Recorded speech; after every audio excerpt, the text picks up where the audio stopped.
All right. Good morning, everyone. My name is Amna Shah. I'm the MLA for Surrey City Centre and the chair of the Select Standing Committee on Private Bills and Private Member Bills and All-Party Committee of the Legislative Assembly. I'd like to acknowledge that we are meeting today on the Legislative Precinct here in Victoria, which is located on the territory of the Lekwungen-speaking peoples now known as the Songhees and Esquimalt Nations. At today's meeting, we will return to our questioning of Misty Van Popta, the sponsor of Bill M214, Firefighters Health Act, after which we will move in camera to deliberate. And so welcome back, Misty. Thank you for being here. You bet. So just as a reminder, members, we have approximately 15 minutes remaining for questions from the committee. And so please indicate if you wish to ask a question, and I will keep a list of speakers.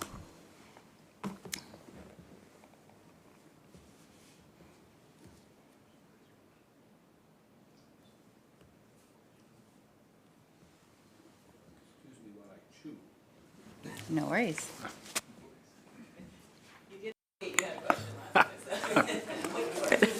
What I want to hear about is the finances.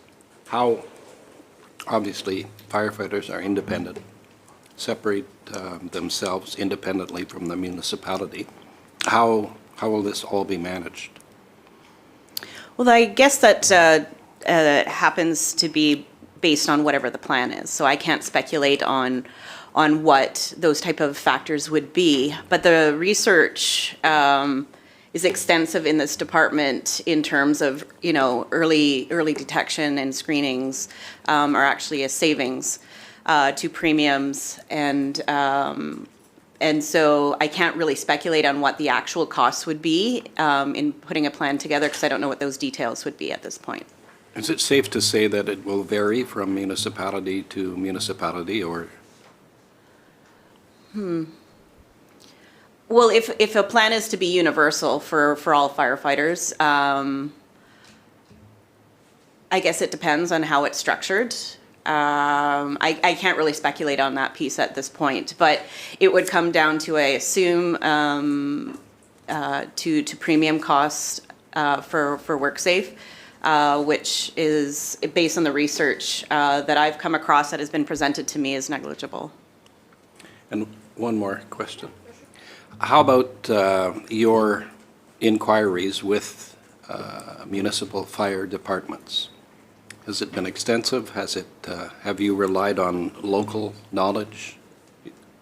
I've had conversations with the Fire Chiefs Association of BC, obviously with my own background on municipal and that piece of costing of fire departments that way with my own union. It's hard to have specific conversations when at this point we're just talking about a plan. Understanding that there's different lenses to look at this from, but the intent of this bill was to try and shift away from putting a monetary value onto firefighters and looking at it as this is the cost of keeping our communities safe. This is a cost to doing the work, and I tried to shy away from looking at it through a financial lens, because from my perspective, my heart on this bill has more to do with taking care of firefighters and understanding that there is obviously a financial piece to this. The research that has been presented and that I've come across shows that when we screen and when we do detection earlier, that we're actually savings. So in my view, this is actually a cost savings to municipalities and otherwise, because we're going to catch cancers earlier. The cost to treat a cancer at stage 1 versus stage 4, it's indisputable evidence on that. There, some of the executive summary that was presented in the briefing that was handed out, I think it was in August. It has a whole section on that, on costs and things like that. So I hear your question, but I can't really speculate on to... No, I'm not asking you to speculate. The other thing is the health aspect of it, like the health department, the health authorities. Have they been consulted? The Ministry of Health did submit to the committee here, as did the Ministry of Labor. A lot of their conversation had more to do with whether they thought that this bill was a cost bill, which is not true.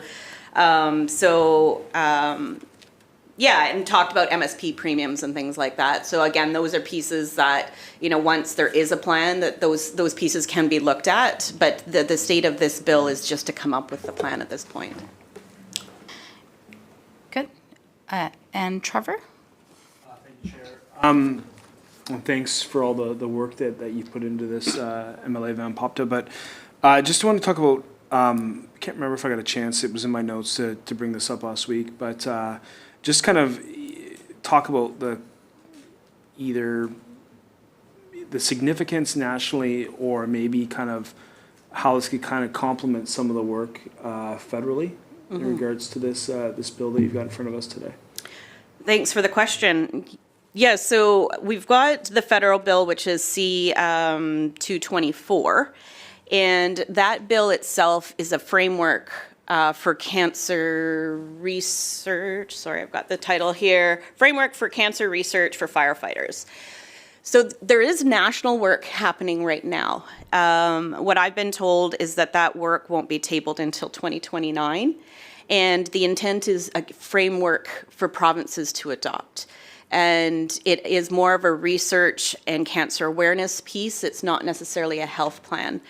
The conversations that I've been having and things that I've been told is that there are no provinces yet with a comprehensive health plan for firefighters. We would be the first, but it is not a conversation that we are the first. Lots of provinces are discussing this. And there's lots of eyes on it right now to see what BC does with this bill. And it's a great way to be a leader in this respect. Again, it's a piece to me that was really, I just never, I found it so dumbfounding that we didn't have a plan for firefighters. It was one of those things where you just make certain assumptions about people. Like we have, maintenance plans for every type of infrastructure within this province and within our municipalities, but we don't have a maintenance plan for those who take care of us. And so if I look at it from kind of like that lens, it just seemed like this was a huge gap and something that has been flagged for many, many years. So I think it was just more of a matter of, somebody presenting this at this point.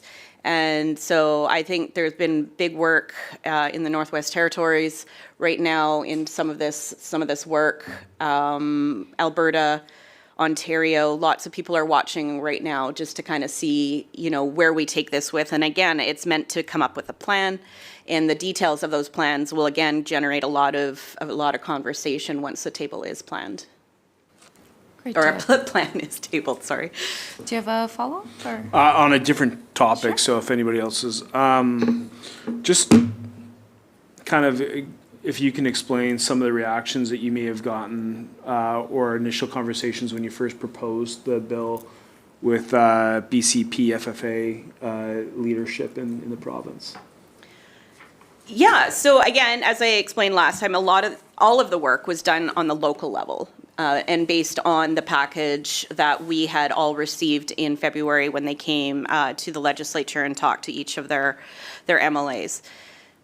The conversations after the bill was tabled was great. Everybody loves it when there's work to be done on behalf of the firefighters. And I think that there was, obviously a little bit of surprise because it wasn't done at the executive level. Once you see what the contents are and things like that, it was well received. Great. Thank you. And I have a question. And I know you briefly touched it on this last meeting, but I'm hoping we could just revisit the part of the bill that mentions 9 months after the act comes into force, that there should be a plan for the comprehensive health screening of firefighters that should be developed. I know you mentioned, had made a few comments about why you chose 9 months. I'm wondering if you could jog my memory actually as to why that particular number. Particular number was taken. When I was working with legal on this bill, I wanted to convey a sense of urgency. That this is something that needs to be filled, this needs to be done. I didn't want it to drag out. At the time, I knew work obviously is continuing at all times with the government. And I wanted to be able to think, okay, if there's already work happening, we should be able to compile that data and put it into an action plan and, with some sort of sense of urgency. But it was always just meant to be a placeholder. I actually had originally proposed 6 months, and Susie was kind of like, I really think that that's really, really stretching it, knowing, we have summer breaks, when sessions are in play and when committees meet. So I took that to heart, knowing that 9 months was probably still pretty tight, but again, always meant to be a collaborative process and a placeholder. But the intent was always to convey a sense of urgency that this work needs to happen and that a plan needs to be in place. But again, happy to totally have conversations around that piece, especially if we make amendments and things need to, if there's other things that we want to bring into the bill. Great, thank you. Are there any further questions? All right, seeing as none, thank you so much for your incredible bill, and thank you, members. Our next agenda item today is in-camera deliberations.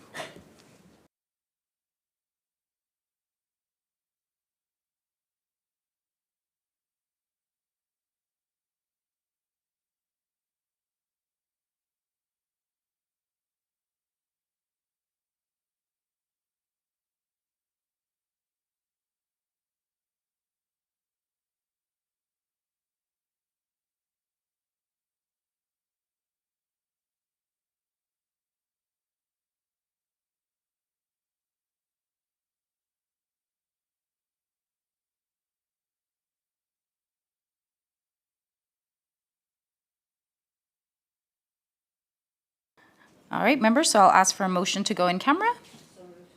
All those in favor, opposed, motion carried.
I'll ask for a motion to adjourn. All those in favor, opposed, motion carried. This committee now stands adjourned. Thank you.